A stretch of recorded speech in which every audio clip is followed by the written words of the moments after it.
guys, welcome to Mineral Meetup. This is a place where you get to know everything about rocks from all kinds of different experts in the field. Today we are going to be joined with 4 guest hosts who are just wonderful people in the rockhounding community, and I will be bringing them on in just a moment.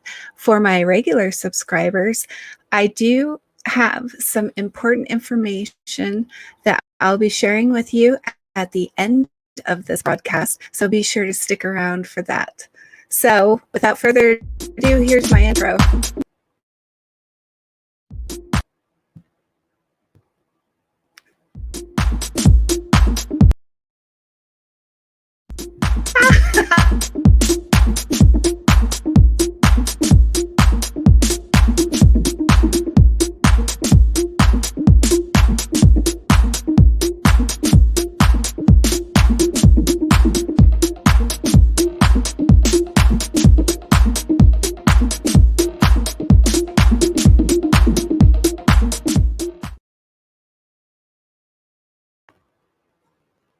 Okay, so our first guest that I'm going to introduce you to, his name's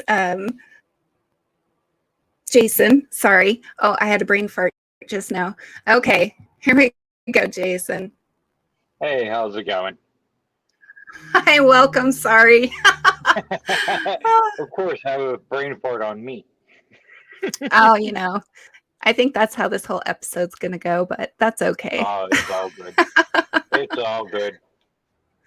So welcome, and tell us a little bit about what you do.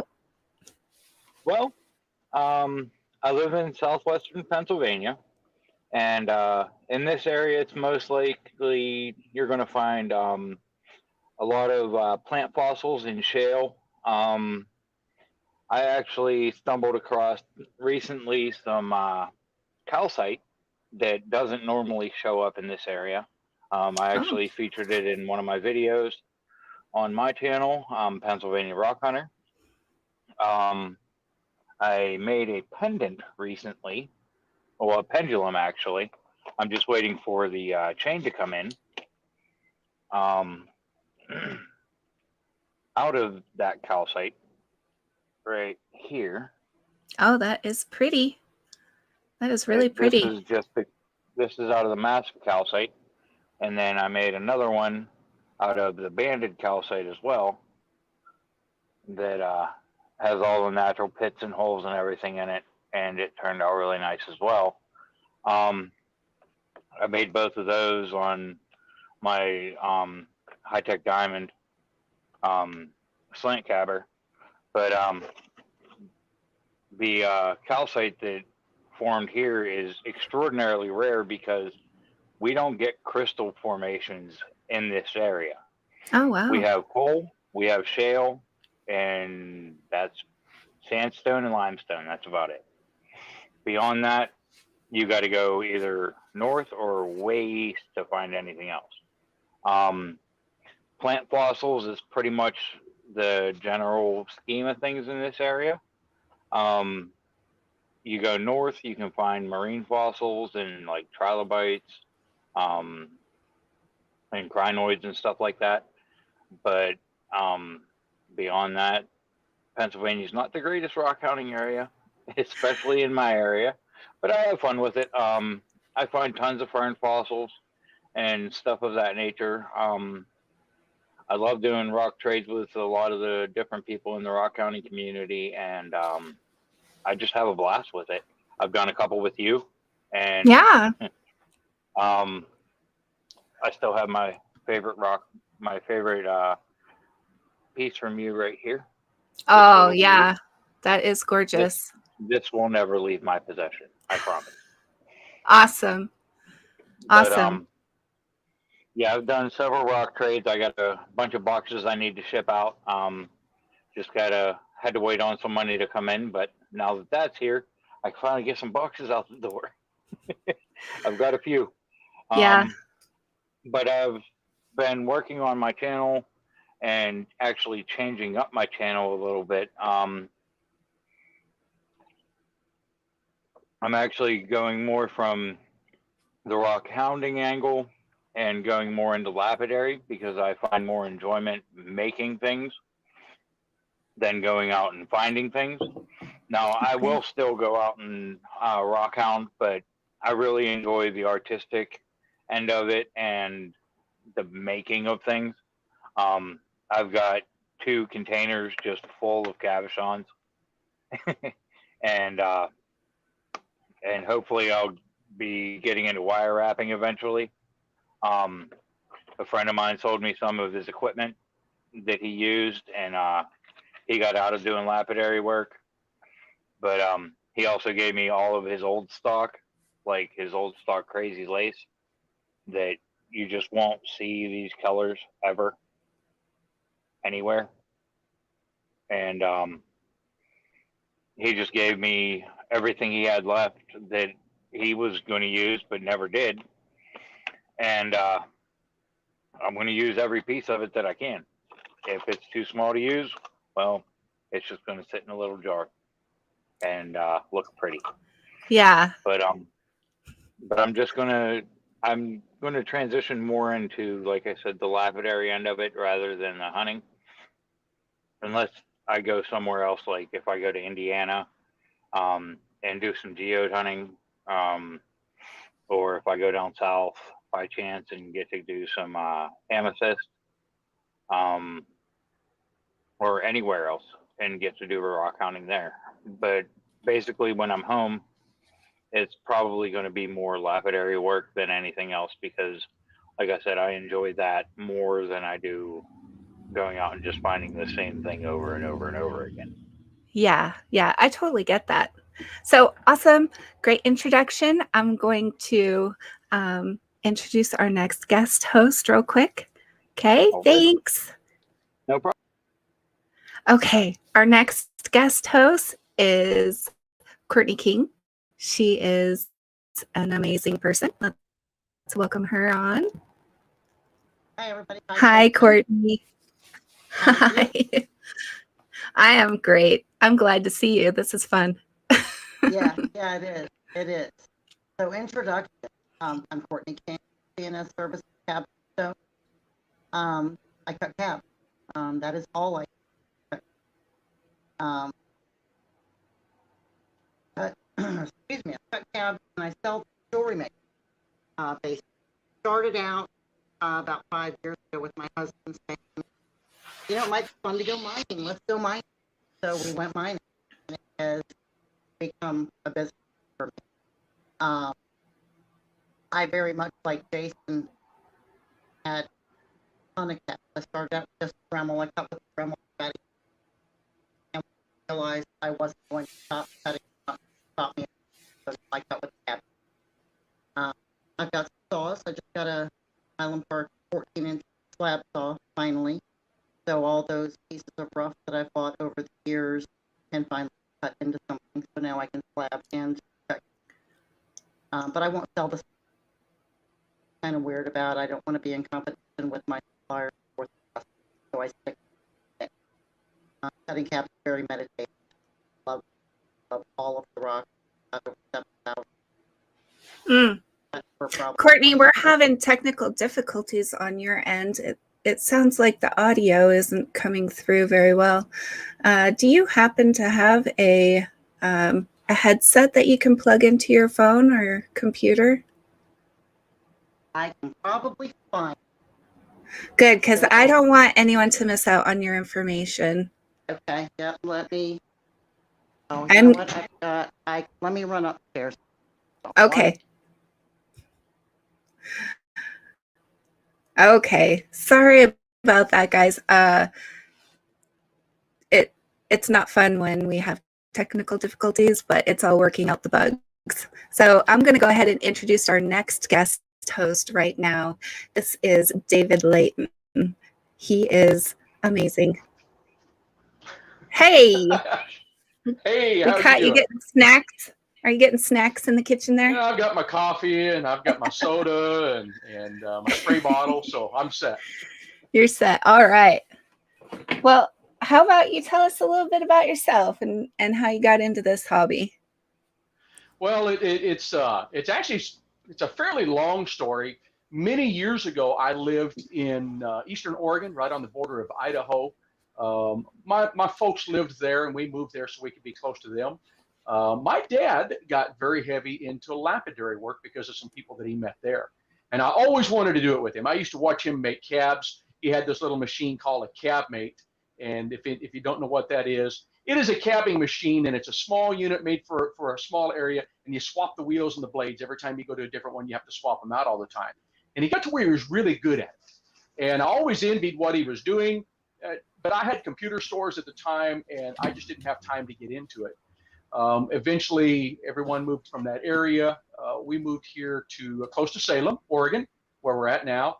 And about 3 years ago, my dad had gotten remarried after my mother passed away, and they moved to Mississippi. And he called me up one day and he said, "We've packed the motor home. We're going to come out and see you guys." And he said, "I just can't see to do the work anymore. I'm bringing you what equipment I have." And he brought me some rock tumblers, and he brought me the cab mate. He had all kind of material. And so the first thing I did was started tumbling rocks. So I started going to the beaches and the rivers. I am a real fan, more than I am raw mineral. I like jasper and agate more than I do anything. I love to go out and collect stuff that you find in nature. And so I just started doing a lot of tumbling with my friend Jeff, who is, and I'll talk about our company here in a minute. He's part of our charity that we run. And so we got to going out all the time and tumbling, and I rebuilt the little cabbing machine. And I got into this just all the way. And that was only about 3 years ago. I just didn't have time until then to start doing this. And so if you could see behind me and see all of my shop here, if you can see the whole thing, I've just got equipment sitting everywhere. I've got slabs of rock. I've got equipment. I've got rough laying all over the floor. You can't hardly walk in this little shop because I have just really gotten into this so heavily. I love it. And so we kind of do it. We do cabbing. We do some collecting. I buy a lot of slab. I do go to Central Oregon. We go to the mines and we pick up jasper and agate from the mines. We dig a lot of thunder rakes, stuff like that. So it's just kind of one of those things that I fell into. And my wife says I have an addictive personality. So when I do something, I do it until there's nothing left. And I've gotten into this wholeheartedly. So I don't know how much you want me to tell. Do you have any questions that you want me to answer specifically? Oh, no. How about you just tell us whatever is on your mind? I got really heavy into the cabbing, and that is my really the thing that I like to do the most out of all the rock and mineral stuff that we do. I'm a special education teacher. I'm an ex-truck driver who decided I needed to do something different late in life. I went to college, got a master's in special education. And so working with kids who have disabilities, I got into the autism specialty and I did all of the coursework to become an autism specialist. I have a 15-year-old son here at home who has high functioning autism. So one day I was on, it was one of the rock tumbling groups, which is where I found out about the groups that you have, Kirsten, is because I was in that group and you said something one day and one thing got another started. I was in there and a young mother had come on. She just joined that group and she said, "We just came and joined so that we could read what people are saying about rock tumbling and look at their pictures." She said, "I have a 7-year-old son who has autism. Rock tumbling is his whole world and his rock tumbler just quit." Oh. And that really struck me. I thought, wait a minute, autism. I understand autism. I'm an autism specialist. And I went and I told my wife, I said, "I know that we can't afford to buy him a rock tumbler right now, but do you think that we could do a fundraiser?" And so I got a hold of the admin of the site and we did a fundraiser and we got that young man a Lortone 33B, the dual drum. And we shipped to that young man, and the pictures that, of course, his mom sent back to us just really got something started. And I thought, wait, we should do this all the time. And so we have a group called on Facebook called Rock Tumblers, 2 words, Rock Tumblers for Autism, which you, Kirsten, are a part of also. You're actually an admin in there. She helps us promote. She's done some specials for us, tells everybody about what we do. And so we make things out of stone, mineral, jasper, agate, whatever I can get a hold of, a lot of dinosaur bone. Everything that we do like that, we sell that and it gets donated to the charity. And we buy rock tumblers and send to kids who have autism. And this last year alone, we've sent out about 18 Lortone rock tumblers that we've given to kids. And so it just kind of became a passion. Last year, year before last, we stepped out. I figured out how to do the paperwork. We raised the money. We filed federal paperwork, and we became a registered 501c3 nonprofit charity under the name Cogwheels, Cogwheels, for autism. The name Cogwheels kind of came together because you're playing on the cognitive state of mind for people who have autism. And at the same time, you know, the tumblers, the turning, getting the wheels turning, the social, all of that. So it was just kind of one of those names that came together that way. And so that is our official name, and that's what we do. And we've just been doing that for the last couple of years. I spent a lot of time out here in the shop. So our really big claim to fame are these little puppies, right? Uh-oh, I'm waiting because I've got lag over on the big computer. I'm waiting to see how well this shows up on my camera when I do this. So let's see there. Can you see these well enough? Yeah. Maybe I can get it centered a little more. There we go. This camera is a little odd. Okay, there we go. I will open this so you can see what it is from the side view, and some of you will recognize exactly what that is. And these are called rock sockets. So they're a play on the national brand of pop sockets, and these go on the back of your cell phone. And we make these out of all kinds of exotic stone. I just finished making one here recently out of lapis. Oh, that's beautiful. Oh, that came out so nice. I was afraid that with the properties of lapis that it might not polish so well. It came out really well. And then we even do stuff like rhodonite, and this is a really, really big one with the ladies. Every time I post one of these things, I have the ladies are fighting over it because it's pink, and they really seem to enjoy that pink color in them. And so we do all kinds of stuff. We make them out of dinosaur bone. This is a really particularly different one here. Most people have not seen. We call this pocket rock, or the familiar name for this is dino wood. And this is actually petrified wood. And I'm waiting for that to get a good view of that. And so what has happened is this was rotten wood that when it fossilized, the holes in the wood filled in with minerals. Sometimes you'll even find out it has calcite in it. Sometimes just it'll have the mini agates inside. A lot of things like that. So this is really what I enjoy doing. I like to find the more exotic. One more I want to show you here is this is one that I haven't brought myself to let go of yet. This is actually petrified wood as well. Don't know where it came from. I bought this as a slab, and I loved it, and I cabbed it. And we do other things. So there are minerals and agate, different things here in Oregon that you don't find anywhere else. And I don't know if you've ever heard of something called Trent agate. Trent agate only comes from Oregon, was mined in 1967 for just a very short period of time by the man who owned the claim. And then they built a freeway over the top of it, and it's never been mined since. And Trent agate is something that is very, very difficult to find.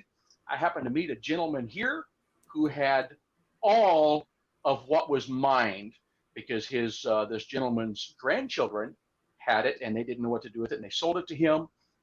And he traded me a piece of it to make him that piece that I just showed you right there. That is his shield that I made for him. And so I have Trent agate, something that is very difficult. So more than collecting the exotic minerals like some people do, I like to get the exotic jasper and agate, church, petrified woods, dinosaur bone. Those are more the direction that I like to take. And so that's kind of our story. And we're hoping one day to take this charity to all new heights with help from people like Kirsten. I also admin some of the rock and mineral identification groups for Kirsten that she has. We have the rock and mineral identification for beginners and the rock and mineral identification for beginners open chat room.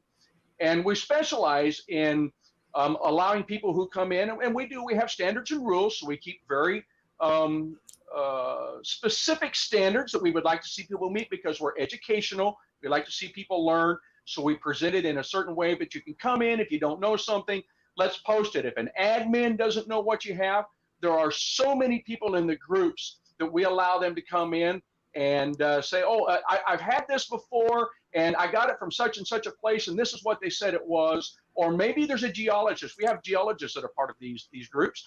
They will come in and help you identify. And we have some really knowledgeable people in these groups. And then, of course, we have Kirsten Safford Art, the Dremel lapidary, that I also admin for. And that's been a really great group because not everyone can afford all of this expensive equipment or has a desire to buy all of this expensive equipment to make cabochons with. And so she has that group and she teaches people how to make cabochons or to do art out of rock and mineral with a Dremel or something similar to a Dremel. And so I invite all of you, if you're not already in one of those groups, if you're watching from a friend's invite, come and join those groups, come and join the Rock Tumblers for Autism. Just come by and say hi, and let's see if we can find some way to have a great time. Absolutely. Thanks. Before I bring Courtney on, I am just going to go ahead and let everyone know that those links to all of those groups are in the description of the video above. So check that out after the video's ended. And Courtney, I'm going to welcome you back onto the stream. Let's see if this works any better. Is that better? Night and day. Amazing. Oh, really? Okay, Yeah. nice. Good. We can hear Hello, everything I'm you're back. saying now. I'm actually using my husband's headset. He is, I don't know where he is. He's doing whatever he's doing. Okay, so again, I'm Courtney King, CNS Services, LLC, Cabs and Stones. I cut cabs. Started, like I said, by going mining several years ago, and it's just kind of ballooned from there. I started with a shop. My shop is in my basement. Started never with the intention to sell anything. Just started cutting cabs, and about a year and a half into it, I was just using my little Dremel, and he bought me a cab machine for Christmas, which was wonderful. And I just continued cutting cabs until I had an entire display case full of cabs, and I ran out of room. And he said, why don't you see if you can sell some of those, make some more room, because otherwise you're gonna have to stop cutting rocks because we don't have any more room for display cases. So I said, okay, well, let me just see if I can do this. And I started doing it, and I've been selling now, I guess, for about almost 2 years. And I cut every week. I cut anywhere from 30 to 50 cabs a week. Whatever time I have, I do still work a day job. I own another company, so I'm a bit of a nut. I don't know how to sit still. So the cab cutting actually gets me to sit still for a little bit. It's very meditative for me. I love all the rocks. Specifically more the chatoyant rocks. I like the shiny. So I strip and wax floors as well. So everybody just says I'm a pro. I make everything shiny. But that's what I do, so, but it really is. And one day I'll stop buying rocks. I don't know when, because like I said earlier, I could cut for 20 years and never buy another rock and not have to have any more material. But I don't like to run out of materials.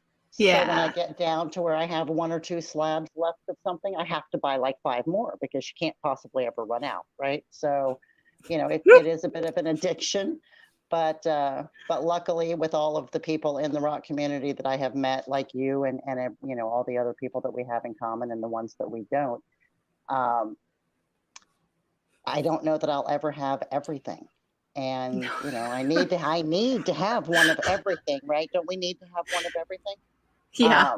But I've really, I've met a lot of phenomenal people, made a lot of really good friends, which is just an added bonus, for me at this point.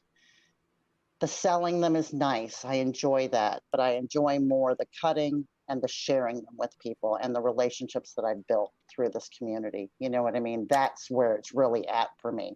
The money part of it is great. I like that too, don't get me wrong. But if I could afford to just cut them and just send them to people for free, I would certainly do that, and that's just another crazy part of my personality, I guess. Trying to think, what else can I tell you about me and my crazy? I mean, I've got a zoo. I live in a zoo. We've got 3 dogs, 2 cats, and a lizard. We live in Maryland, where there is nothing as far as rocks. You might be able to find some jasper in a stream bed here and there, but I don't find, there's not a whole lot of, if I want to go mining, I've got to go North Carolina. You know, we've got to make some trips. So there's not a whole lot going on where we are, at least not where we are. So we're right outside of Baltimore. So, you know, there's not a whole lot going on right outside of Baltimore. So I deal with a lot of different people in the community. I buy a lot of my supplies through different groups on Facebook and elsewhere. And it's just an experience. It's a wonderful, phenomenal experience for me. And I'm so glad that I got into it. Oh, I'm so glad that you got into it too, because we wouldn't have met otherwise. Right. So right. sweet. Thank you. So, what other things on Facebook do you do? Oh, well, I've got my cleaning company on Facebook, right? So I've got that. That is also CNS Services. So CNS Services is actually Courtney and Steve. But Okay. For the cleaning company, it's Clean and Shine. For the rock company, it's Cabs and Stones. Luckily, everything I do can be defined by either a C or an S. So that has worked out, right? Yeah, I love that. At least so far. You know, but we actually, when we started the company, we did it CNS Services so that we could expand it into other areas. So he's a computer geek, and eventually it might be consulting and security because he does IT security. So again, with the CNS, right? So what else do I do on Facebook? I mean, I'm all over the place, of course, just like most people are. I don't have a whole lot of time right now. So I'm retiring. That's what else I can tell you. I'm retiring from my day job in August. Finally, Yay! retiring from the day job. At that point, I am going to do a website. I'm going to do, you know, more with the Instagram, more with the Etsy, more with all the things that I just don't have time to do now. So August 20th, I will be hopefully increasing my cab production. And it's funny because the way that I cut, I just decide every Sunday, what color do I feel like this week?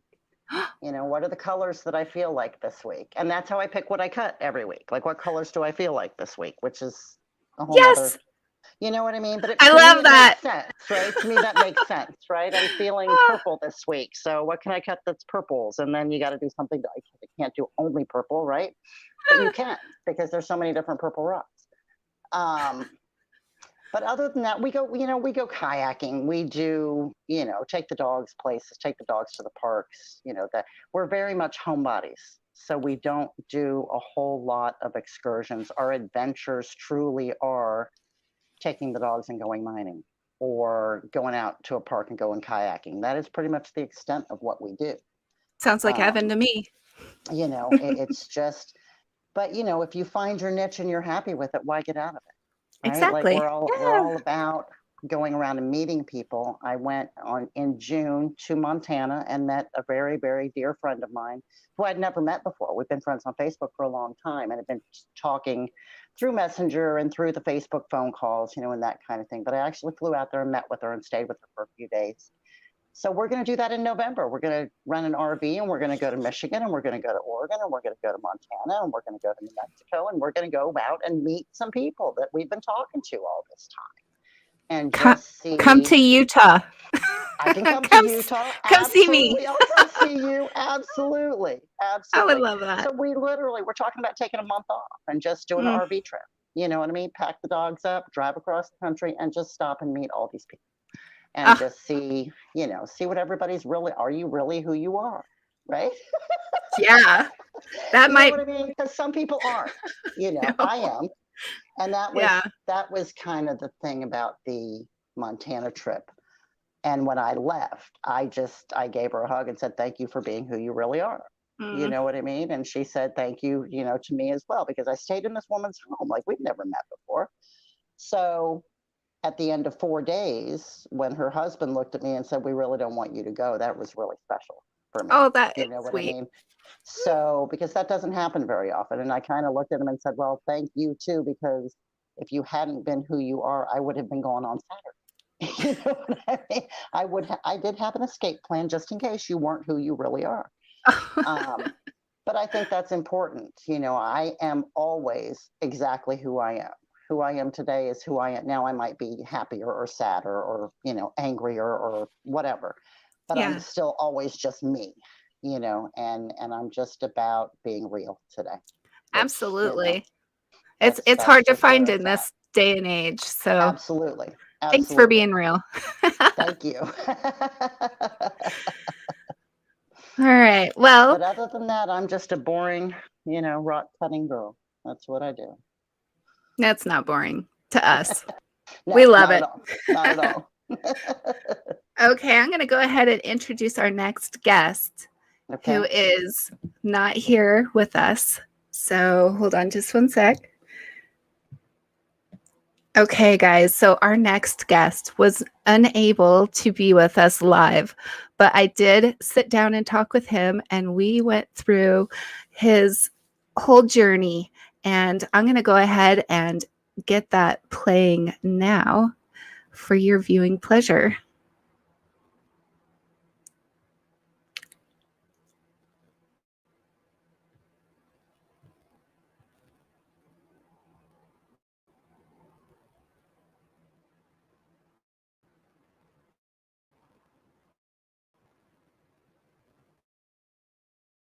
Oops, wrong button. One second.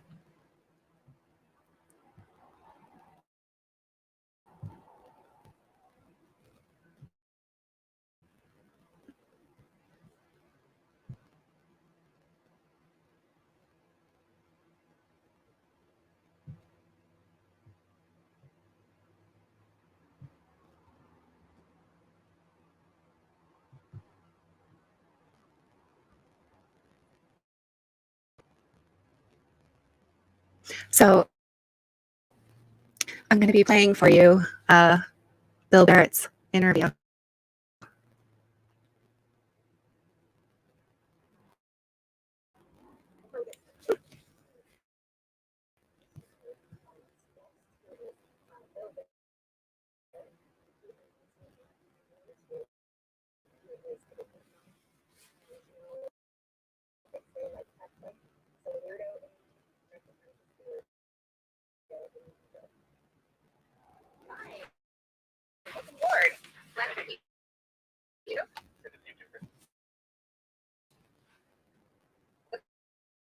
Like you're coming to us from your studio. Yeah, it's downstairs.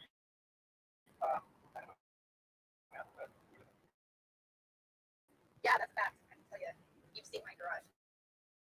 Yes, I have. You're probably left here tonight.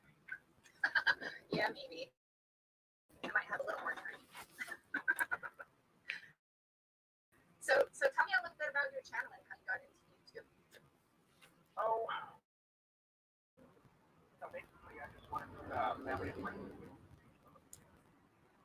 Some of the work that I do as far as faceting goes. I really haven't done much with the channel, but hopefully in the near future I'll be able to expand it a little bit. I basically just have a few clips here and there, various gemstones that I've found over the years. So you really are into faceting. Yes. Well, I did pretty much everything: faceting, cabbing. I'm starting to learn how to prepare balsam. Oh, that sounds so intriguing. So what got you into the faceting? Well, kind of a long story. Back in, I think it was 2002, I moved from Burton, Utah to Spokane, Washington. And I was really into fishing and hunting at the time, and I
try to find fats and great fish material.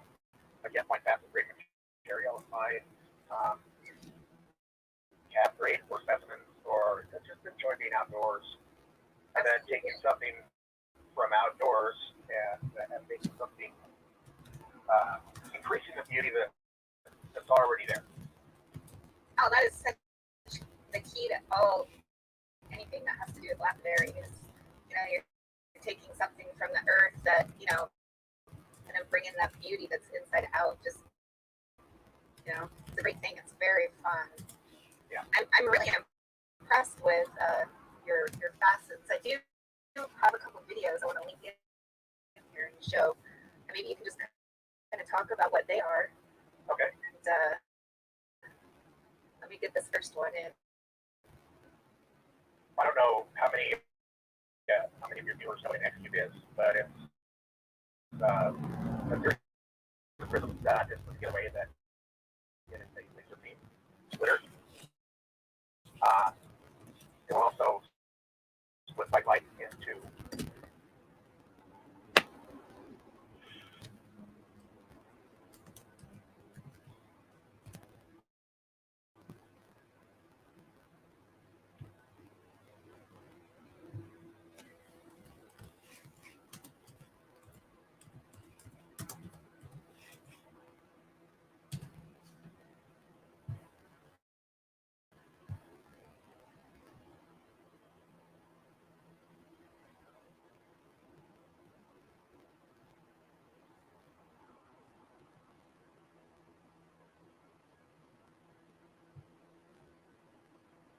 red, green, and blue.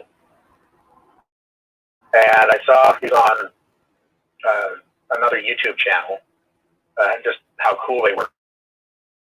And so I was thinking to myself, what would one of these things look like faceted? So I got a couple years ago bought them off of eBay or somewhere, and I thought, why not? I've got a lot of rough, but this should be fun. So I cut it, and what you're going to see is the result. When I took this to show my mom, I pulled it out and I showed it to her, and she immediately said, "Is this for me?" Of course, it's my mom. Of course. She said, "Well, of course, Mom, this one's for you." And so it's not in my collection anymore. Sorry, we had a little bit of a difficult time getting a focus. As you can tell, the cuts were just right. You can see the beautiful colors. It looks to me almost opalescent because of all the colors that are reflected back at you. So I've got several other X cubes. I've got some people that want me to cut them for them. So it's just a matter of time. Everything's a matter of time because this is just a hobby of mine. I don't do this full time or for money. I just do it for my own enjoyment and the enjoyment of family and friends. It's really quite impressive what kind of depth you can get out of those stones. It's really quite remarkable. Yeah, I really that was a really unique. It was basically like a borosilicate glass, just like faceting any type of glass or a marble. So it wasn't that difficult to do, but it was fun. I enjoyed that one. That one I think took me about 10 hours to do because it's so large. Oh my gosh. Yeah. So are you sitting at the machine for 10 hours straight, or is that over a period of days or weeks? I think that one over, I cut the top, or I cut the pavilion in a day, and then I cut the crown on a different day. Oh, okay. So about 5 hours each time.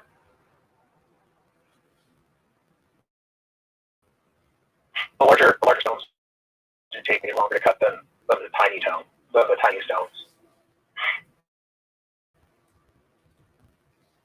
I think what I'm going to play next is this one that you have titled Anthill Garnets from Butcher Knife Raw. Okay. If you want talk about it a little bit while I am getting it uploaded. Okay. I researched the area that we found these garnets in. It's an area in southwestern Wyoming, just east of Bridger Valley, east of Lyman, up in the Badlands. I looked at a book called a book written by Dan Housel, which tells you pretty much where to go. And so my wife and I went out there with our kids, and we just started looking at hills and found these garnets and found some big enough to cut. The garnets from this area, every single one that I pulled out, maybe with the exception of one or two of all the thousands of garnets that I have collected from the area, are all facet graded. And they come in hues from dark reddish purple to a very light orange color. I think, if I remember correctly, they are pyrope, spessartine, and spessartine garnets. Each one of these stones is about a tenth of a carat, between 0.09 and 0.12 carats. They polish beautifully. I love the sparkle in them.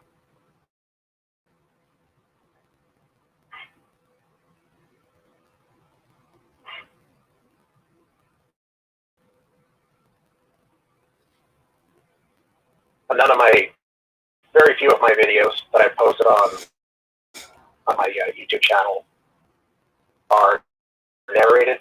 For some reason, I don't like the sound of my own voice. And so there we have it. Maybe I'll start to narrate some of these a little bit better in the future. But each one of these stones probably took me about 3 hours to cut, an hour and a half for the top, an hour and a half for the bottom. But they take a beautiful polish.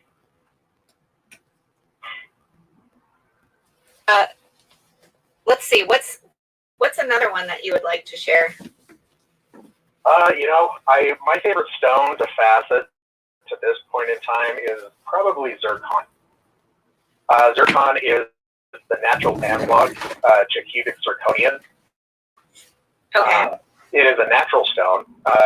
It's very underrated, but the dispersion on it is just incredible. It shows all the colors of the rainbow. It has a very high refractive index. The one that you're gonna show is this one's out of Cambodia. It was heat treated. They heat treat a lot of the zircon to make them blue. But, Really? Yeah. But it's a red stone, so that's quite fascinating.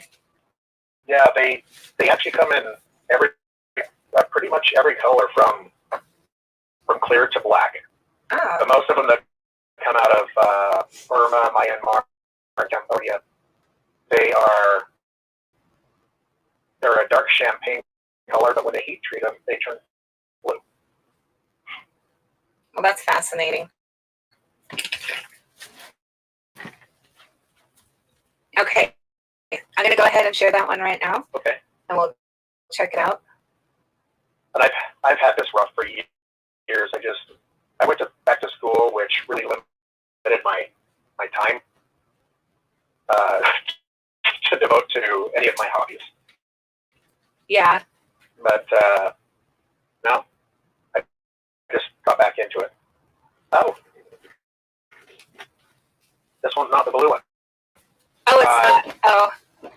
Oh, that's okay. This is another. That's another zircon. As you can see, I love this color even better because it's a dark champagne color. They call it a whiskey color. Ooh. But you can see all the colors coming back at you: red, green, blue, orange, purple. And this is a natural stone. This one is untreated, and I believe that one came out of Africa somewhere. There's What another about one. this one I'm going to play? This kunzite from Pakistan. Oh, and you know what I actually found out? Because I wasn't sure if it was kunzite or morganite or what it was, because I just received it in a package or a parcel of rough. And it turned out that the area of Afghanistan that this comes from has pink apatite. Oh. So this is actually a pink apatite. It's beautiful. Yeah, it fell out of. I thought a guy's a friend of mine was moving back to Pakistan, and he sold me his inventory, and this was in there, not as fast as rough, just in a bag of goodies that was unlabeled. So I had to figure out what it was, but it turns out that this one is actually a pink apatite from Afghanistan. Well, it's making me hungry. I wanted it to be a morganite really, really bad, but you know what? Pink apatite's pretty rare too. That's so cool. So do you have any more that you want me to look up real quick and share? I would love. The one that fascinates me is it's the precipitate glass that comes from Wyoming when they dig the natural gas wells.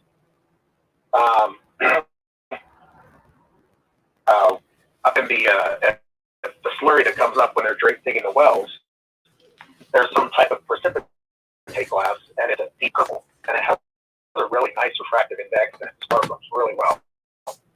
A friend of mine in Rock Springs, his name Kevin Bennett, he gave me some of these to facet for him, and so I took photos of them, and this is how they turned out.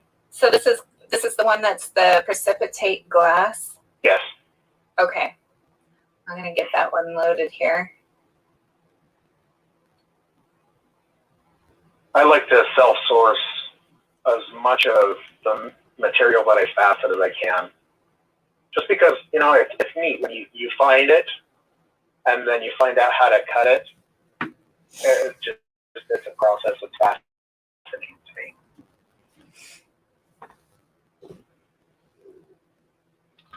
That is really pretty.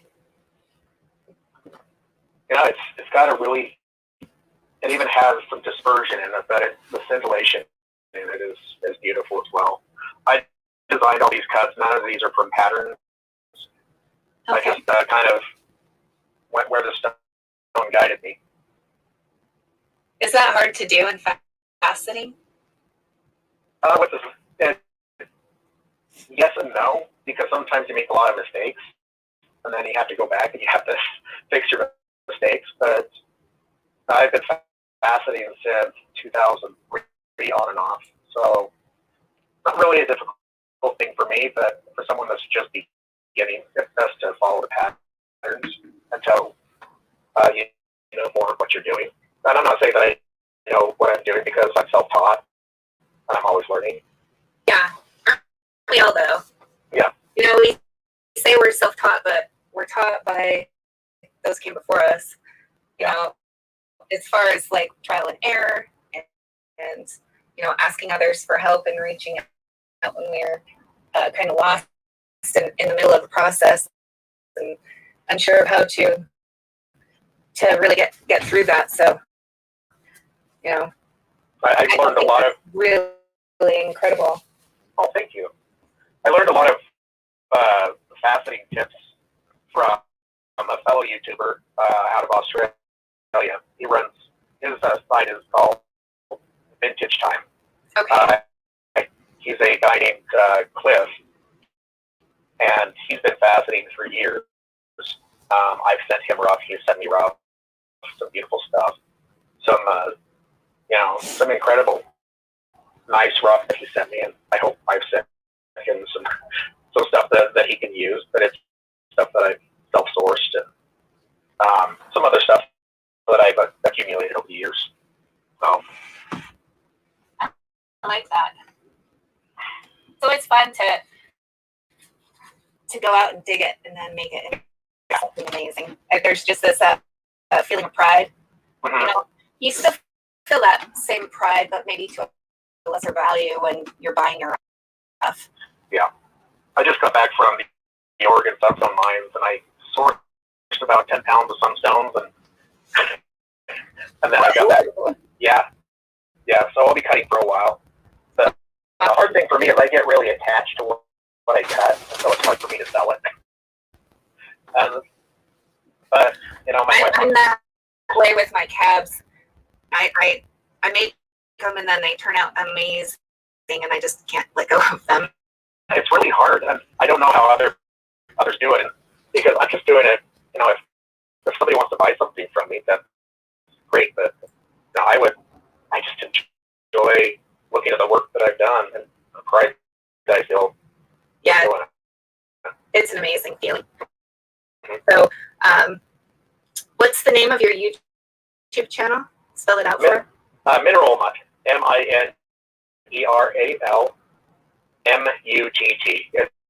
It's a play on rock, hound, mineral mutt. So that's how great. I came up with it. Yeah, I can't believe it took me months to figure that one out. Connect those dots. Oh my gosh. Okay. Well, it was great having you today and getting to see what you're working on. What are you working on currently? Right now, I am getting set up so that I can learn how to prepare fossils so that I can help my friends out up in Kimmer. They're backlogged about a year on their specimens, so that's their bottleneck. So I want to help them out. I love to see my friends succeed. So Me too. It's the best feeling ever, isn't it? it is.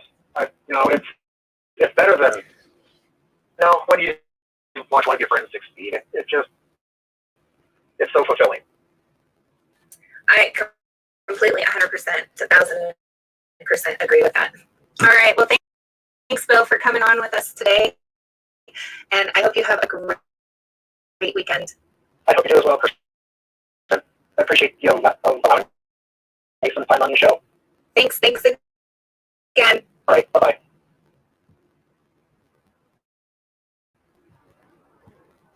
Okay, that was Bill and his beautiful facets. We did have some technical difficulties, but it looks like we're good now.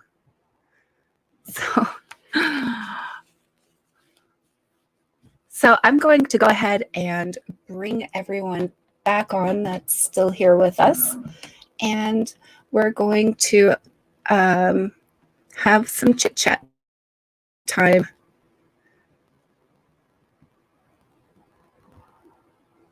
Jason, And welcome back.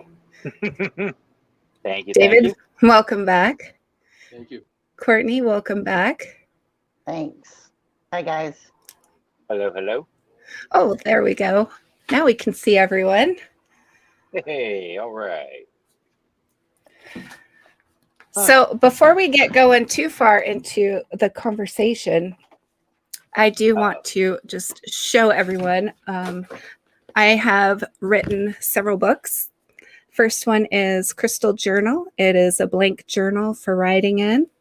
The next one is Tumbling Journal. This one has prompts to enter as far as what stages you're on, the different recipes you've used, etc. I have a rock collection catalog, and it has a spot for you to write down what your stone is, what the value is, and place a picture in there. It's really good for insurance purposes. And then the last one I have available right now is Rockhounding Journal. This one is an 8x11, and it is blank, so you can write down all your cool places that you guys go.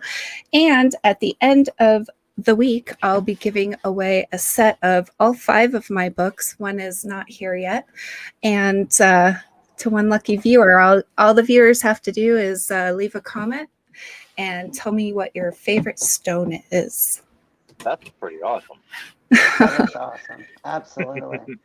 Oh, I thanks, definitely need guys. to get myself some copies of those books. That's for sure.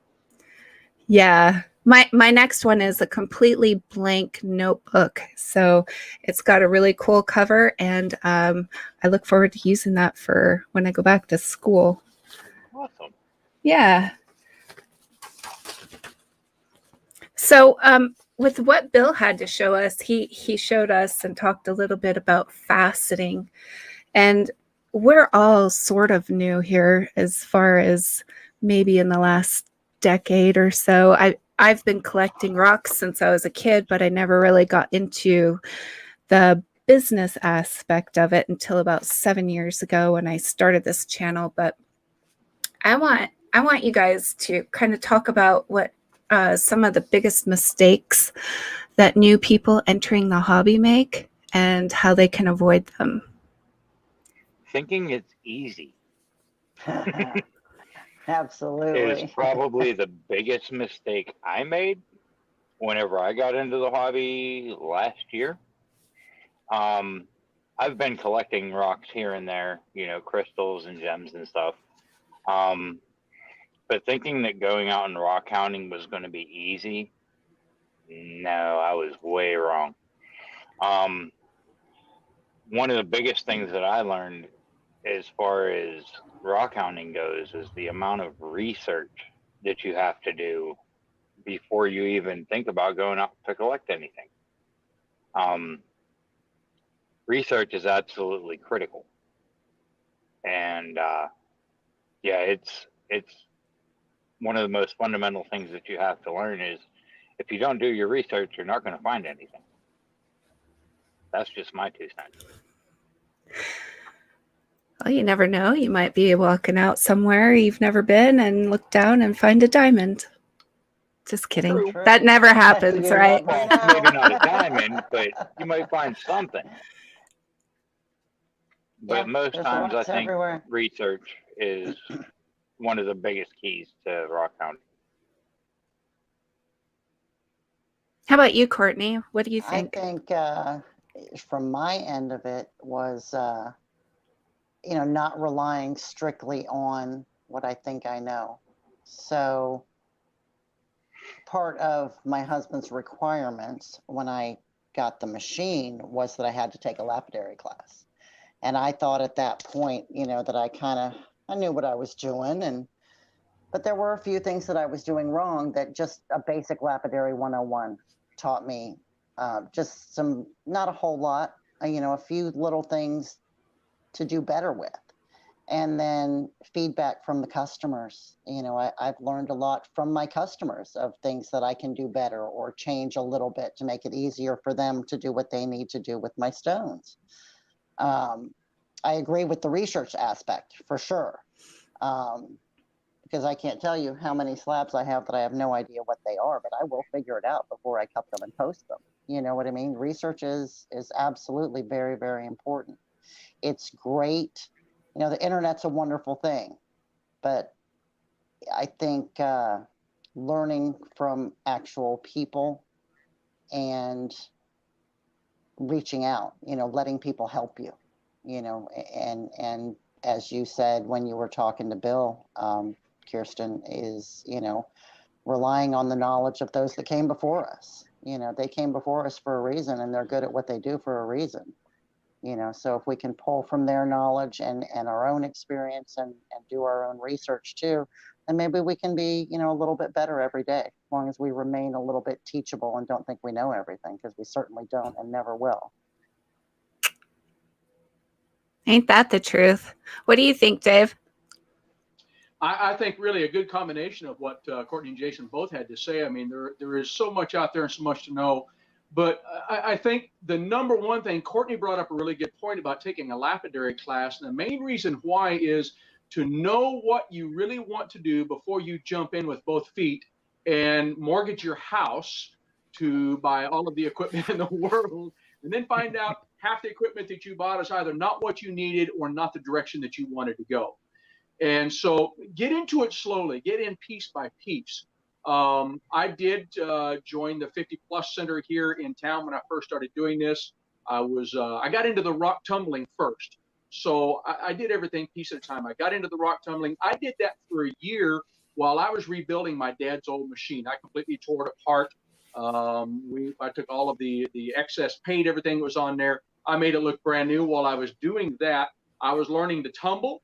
And really what it is, you're learning to be patient, and you're learning how to examine your materials. You're keeping some scientific data, like that book that you wrote would be really good for. Keep a journal on it and the different methods that you've tried. So just go slow and watch what you're doing and keep track. Remember what you've tried that works and what doesn't, but get into it piece at a time instead of jumping in a whole hog, which some of us with addictive personalities, and I won't say who that is. Okay. So it looks like all of us. And my wife said, no matter what you do, you can't ever just have a little bit of something. You have to have everything. Gotta have it all. So when I got the tumbler, then I needed a vibratory tumbler, and then when I got that, I needed a vibratory flat lap, and of course, one thing to another. And so the next thing you know, I'm selling my pickup truck that I've been working on for many years as a project, and I bought the cabbing machine, and I have a 14-inch slab saw, a 16-inch slab saw, you name it. I just went all out. But fortunately for me, I'd gotten into it deep enough at that time that I knew what I wanted to do. So many people go out there, they don't really know what the equipment is. They don't know how to use it. They don't know what direction it's going to take them. They spend a lot of money. They buy everything that someone has suggested. Then they find out either it wasn't really for them, or a lot of the equipment was something that they're never going to use because that was a direction they didn't want to go. So just kind of take it slow and get a feel for it. See what you really want to get out of it. Yeah, I have to agree with that 100%. Yeah, me too. Absolutely. Be sure, because the stuff is not cheap. No, not at all. Absolutely. I think Sometimes that's you get lucky, but Right. not very often. Right. Well, I think that's one of the main reasons why I started the Dremel group, was because there's so many people out there that want to get involved, but then they don't know where to start. And gosh, follow me. I made all the mistakes along the way, so you don't have to, Right. That's key. And I think a Dremel is a great place to start. And the people, not that there's a whole lot of people that are asking my opinion today, but the few that have, I tell them exactly that. Start with a Dremel, see if you really like it. If you have the patience to do it with a Dremel and not get discouraged or decide you really don't want to do it after all, then maybe go forward from there. I even tell people to get investing in a Dremel isn't super expensive. Right. I even tell people to grab the rotary tool from Harbor Freight. Mm-hmm. It's only Right. $45. Right. And if it breaks, it's not going to break the bank to replace it. Right. And if sometimes you can grab one of those and it'll last forever. I mean, I know people that I've talked to that have had them for 7 or 8 years, still running the same one. Right. I had an old Craftsman that was 10 years old before it died. It was amazing. Yeah. We use the term Dremel because that's just what most people associate rotary tool with. So often, the Home Depot even has a hanging motor with a flex shaft and a foot control for $50. All of that for $50. And, if you're just going to try it out, see if you like it, and then go from there. But always reach out and ask anyone that's doing lapidary currently that maybe is a little bit better, that at doing it than you are. So they can help guide you as well. Yeah. And you don't always have to buy brand new equipment. So my first slab saw, which I still use today as a 14-inch, it was made in 1950. It's 71 years old and still works as well as the brand new 16-inch Highland Park that I just got. And so you'll find a lot of equipment that's been well taken care of, or maybe some's been sitting for a long time and somebody just wants to get rid of it cheap. And a little bit of help, or maybe you have to ask some questions. They're not hard to repair and rebuild, and you pick it up for a little bit of nothing. So you don't have to jump out and just spend a lot of money, even if you want to go above the Dremel. Right. Right. Absolutely.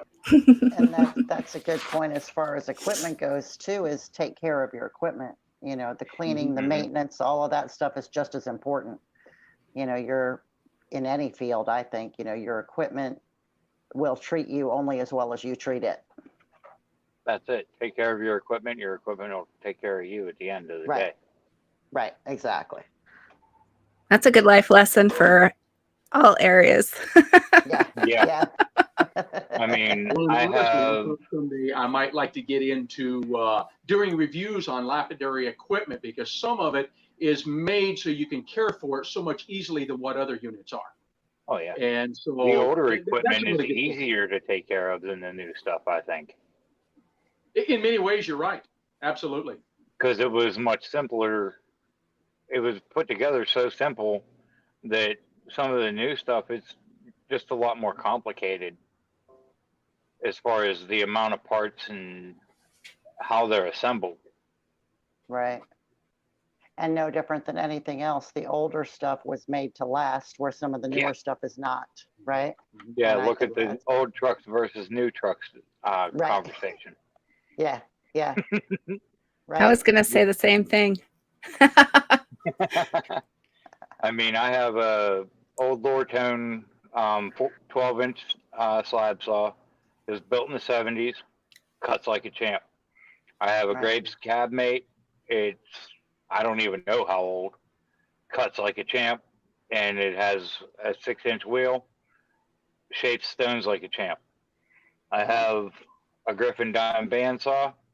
Cuts like a champ through anything except for agate, because you know the blade's a little on the flexible side. The only brand new piece of equipment I have is my high-tech diamond, and Okay. beyond that, everything else I have is used, and it's old, and I love it. I'd rather have the old stuff because it was built to last, Right. and it was quality. I'm glad to find somebody else that has some of that same equipment, Jason. That Graves cabmate, that's what I started with. I have it. Yeah. My dad bought it used for I think he told me today he paid $125 for that when we were over on the Idaho border at a pawn shop. He doesn't know how many owners it had been through. It was built in 1981. The thing has Yeah. never even had to have the bearings replaced in it. It just keeps right on working. They're a workhorse. So there was some really great equipment from that era that was made, and really, with the exception of a couple of things I can think of, that equipment far surpasses what you can buy on the market today. Oh yeah, absolutely, I agree.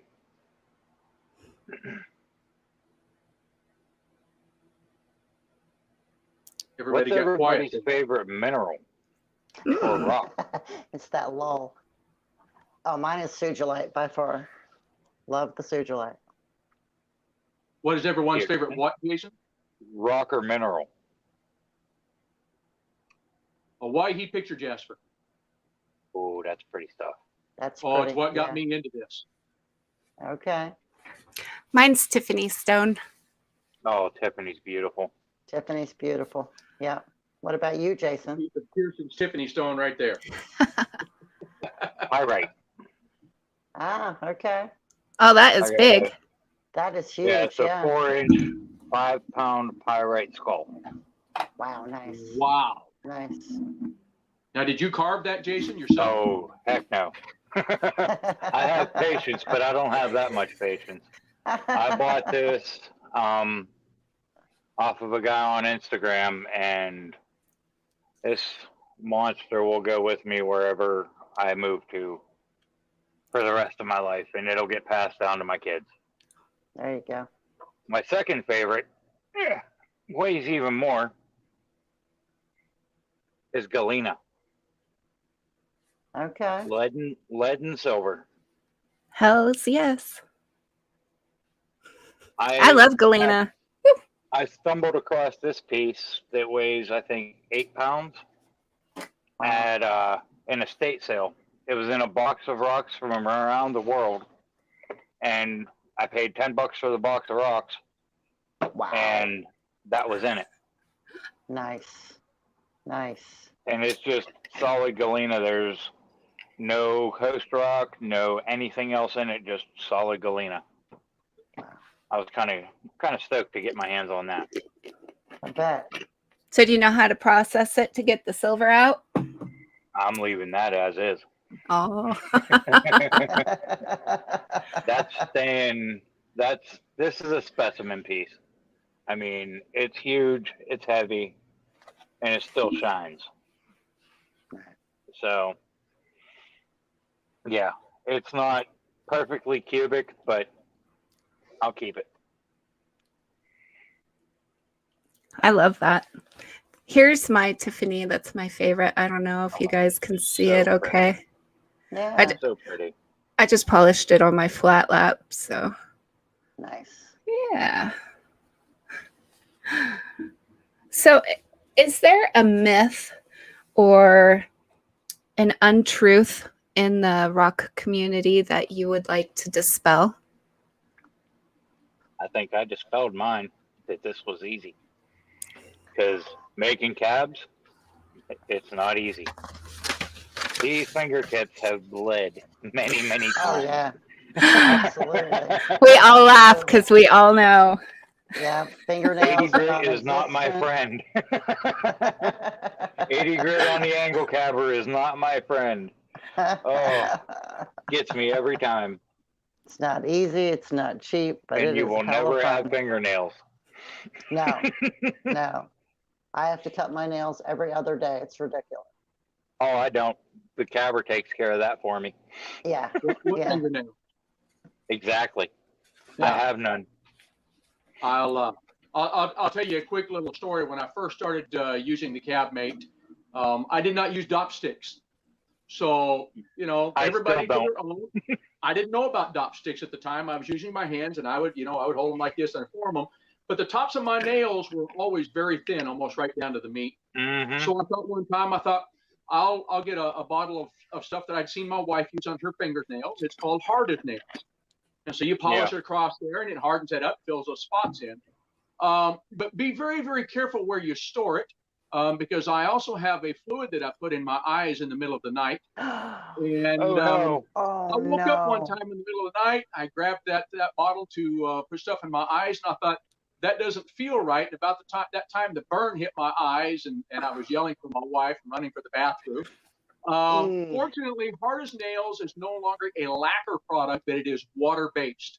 And I was Thank able to God wash for it out that. of my eyes. But yeah, we do some odd things to try to protect our fingers. Mm-hmm.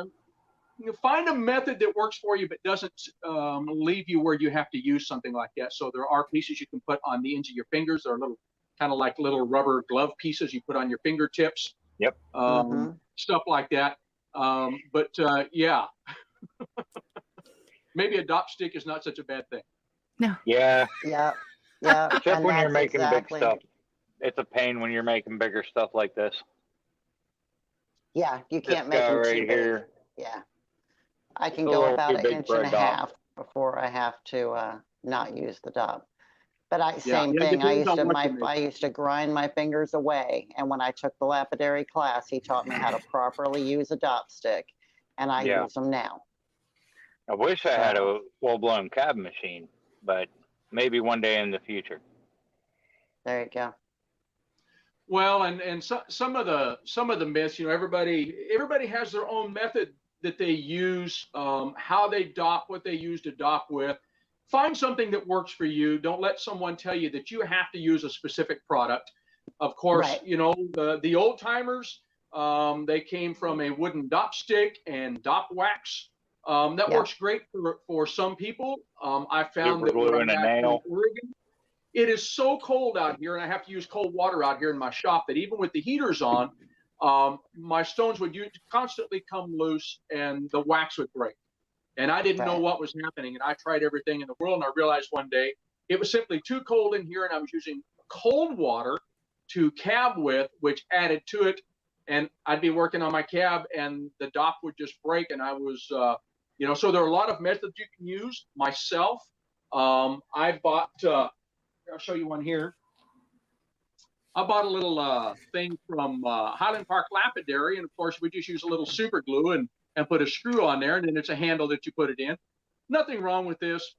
You do not have to use conventional methods. There are more than one way to make a cabochon. Yep. Find the one that works for you. And if people want to give you a hard time because you're not conventional, I'll just be blunt. Maybe they're not the people that you need to be around. Let's find you some people who are agreeable and like to try different things. So there's more than one way for everything that you do in lapidary. There are some things that you do that need to be done. So you want to look at your girdle and make sure you have consistent, what you're working on. But the method that you use to get there does not have to be the same method that somebody else uses. Agreed. Absolutely agreed. And that's a good point, David. That's a real good point. And I think that's a good point for life in general, right? Everybody does things what different. works for you. That's right. You've got to do what works for you. As long as you get to the end goal and you're happy with it, that's what really matters. Absolutely. And one goal you should have in life, honestly, guys, and I just did it. Everyone should go to Utah and meet Kirsten. There you go. That's on my list. Heck yes, On I'm mine all too. about that. Absolutely. We had a great time. We stood out at 102 degrees. We stood out on Tyree Lamp's rock pile over in Salt Lake City. And we dug, Kirsten's really wanted the chalcedony rose. I picked up a lot of moss agate out of it. So he just had all kinds of stuff. The weather was pretty bad, so we didn't get to go out and do what we had planned. And my health, I have an injured back. Kirsten kind of has the same problem. So we didn't get to do some things that we wanted to do, but I'm telling you, she will show you a great time. And I brought home 3 5-gallon buckets full of rock. Nothing wrong with that. Have you cut any of them? I have cut into a couple of pieces, and I've got one here I'm getting ready to take another slice out of and make a cap. There you go. Hey. Some unknown jasper, and I like the unknowns. There you go. Nothing wrong with that. The mystery stones. Those are my favorite. And I have lots of those. Yeah. Do you me have a too. favorite type of stone? Not just whether or not it's I think you said you like sugilite, but as far as the hardness of the stone or type of stone, what is your favorite to cab as far as that way? I actually like the softer stones, and the messier stones. So I love to do like covalite or even shadokite. I like the dirty, I like the dirty stones. If it makes a mess, I love it. I love cutting it. Now, do you have to do a lot of stabilizing with some of the softer materials, Courtney? If it has to be stabilized, I won't cut it. I'm really weird about that. I don't like to stabilize. I have everything to stabilize and I know how to stabilize, but I don't like to. So I like to cut natural stones. And if it's, if it's so soft that I can't cut it or it starts to fall apart, I just put it aside and it becomes a piece for the cabinet. And I move on to one that's a little more stable. Sorry, one of my ears fell out here. Luckily, I only need one to hear. But yeah, I like the kaleidoscope prism stone, that kind of thing. Seraphonite. I just, if it's dirty, if it's messy, I'm all about it. But I'll cut anything. It really doesn't matter to me. But I do like to cut the messier stones more than anything else. I like to get dirty. I like messy stones too, like a dino bone. That will stain your clothes forever. Same with hematite and pyrite. Hematite and pyrite, oh boy, those are fun. Yep. But then when you're all done and you rinse it off, it's amazing. It's gorgeous, absolutely. I've recently fallen in love with working with obsidian. Okay. And I have a few chunks of red ribbon obsidian on their way to me here next week that I can't wait to work with. But I got some pieces from Kirsten that I've been tinkering with here and there, and I've got a bunch of gold sheen mahogany and different other obsidians and stuff. And I like working with jaspers and agates a lot too. The harder stones, they're a pain to get that final polish just right for me sometimes. But when they you are get sure that polish, beautiful. oh, is it beautiful. Obsidian, I need to get a higher grit for a final polish to get that perfect shine on them. Because right now I'm maxed out at 14,000. I think I need to go to 50 to get a finer polish on it to get that nice clean look to it. But Now, do you have any tips? So I have a problem with obsidian. I don't do much of it because it seems like no matter what I do, it always has a fog to it. I cannot get that shine. What do you do in particular, Jason, to get past that? I mean, I'm about to give up, honestly. one tip that I got from a friend of mine is a leather pad with what's the stuff called? I can't think of the name of it now. Cerium? Cerium oxide is probably the key to get that perfect gloss shine on it. Like on the end of your people say different things, right? Yeah. On the end of your cab machine, get a leather pad and use cerium oxide on it. Okay. I don't have that. I don't have a cab machine with that end plate, so I'm going to get an extra plate for my angle cabber and mount leather to it and get some cerium oxide on it, and that will be strictly for obsidian. And what's great is you buy that in the powder in bulk and save big money. I have some actually just sitting in a bag, so that I got from my buddy that he gave me when I bought the Graves cabinet and the bandsaw off of him. He gave me all of his slabs that were all old stock, cut before I was born. He gave me almost a quarter pound of opal, all from Australia, and a whole bunch of other stuff, and all of his tumbling media. And there was cerium oxide and everything else that you need to tumble, but no tumbler.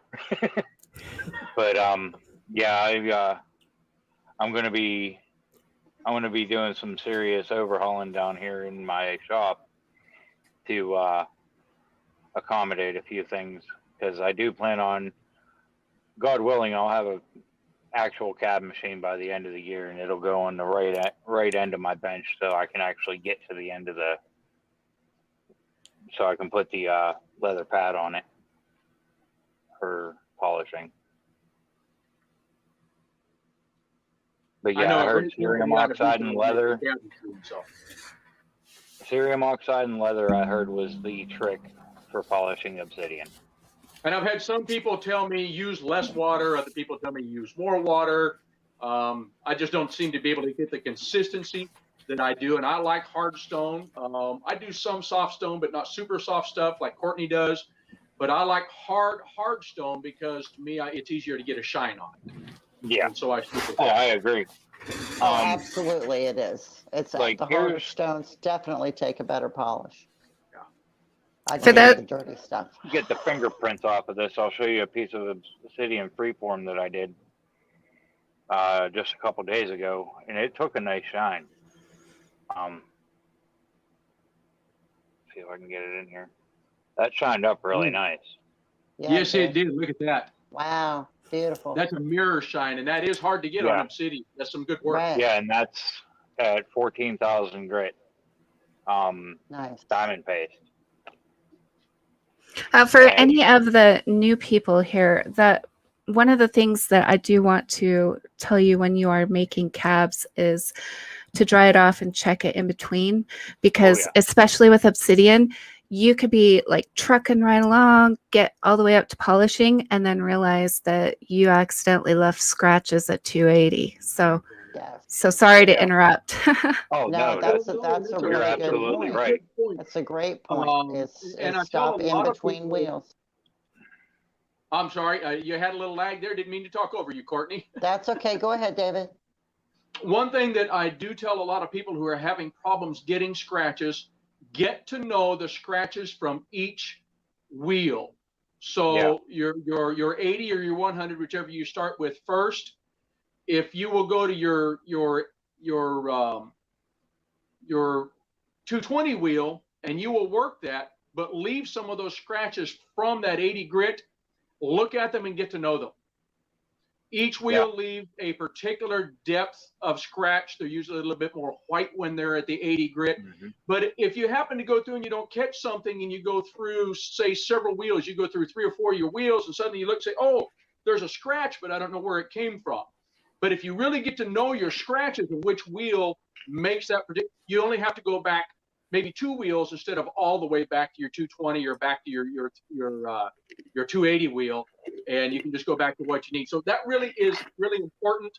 But what Kirsten's saying is exactly right. I had to learn that. Stop every time. Constantly dry that stone off, get it nice and dry, look it under a good light, and see if there are any scratches left. And do not leave a facet at the top of your stone. So if you are making a cab that is domed, if you leave any facet, a facet is a flat spot on the top. If you leave any facet at all, you're going to have scratches that will drive you crazy trying to get out, not understanding it's because it needs to be completely domed, that a wheel does not take scratches out of a flat spot. No. Excellent advice. Excellent.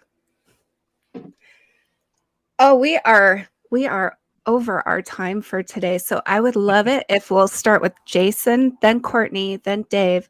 Please give us closing comments.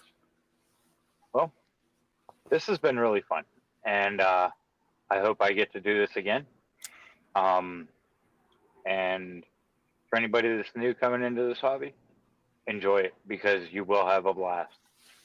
Rock hounding, lapidary, it's all fun. Just take your time and learn it because that's the most important thing. That's all I got. Okay. I agree. Absolutely. Have a good time with it. Thank you, Kirsten, for inviting me. This was a lot of fun. It's nice meeting you, Jason. David, I've seen you around, even though we've never met, so it's nice meeting you finally. A lot of good stuff said tonight. Absolutely. A lot of good stuff said tonight. You know, just enjoy it. Have a good time with it. And just, you know, keep rocking because rocks are beautiful. Yeah. So that's all. That's all I got to. Thank you. Well, and Jason and Courtney said, you know, really already enjoy what you're getting into. Lapidary, whether you're tumbling rocks or you're making cabs or whether you're using Dremel, you buy equipment, whatever, it is a great hobby. You're really going to enjoy it. But I want to leave you a word of advice. Ask questions. Never be afraid to ask. And whether it's somebody that you know that does it, maybe you ask 3 people and get their opinions.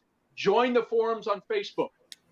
Especially these groups that we identify the rock so you know what you're working with. Just ask a lot of questions and, you know, ignore those who think that newbies are maybe not so smart. We all started somewhere and didn't know what we were doing. So ask a lot of questions and just go and have a lot of fun with it. You're going to enjoy it. And don't be afraid to join your local rock group. Absolutely. Good advice. Well, that was a fantastic show for our first episode. We did have a few hiccups along the way, but we were able to work them out quickly. I'm just going to give you a little bit of information about how to find all of our Facebook groups. Simply click on the title, drop down into the video description, and there will be links there for each of the Facebook groups mentioned today, and then as well as links for purchasing any of my books directly from Amazon. I do have some available in my shop here, so if you do want an autograph copy, it is the same price as Amazon. You just have to find me in my Rockin' Raccoon Rockin' Crystal Market group, and that link is also in the description. So I just want to say thank you guys so much for being here with us, and keep on rocking.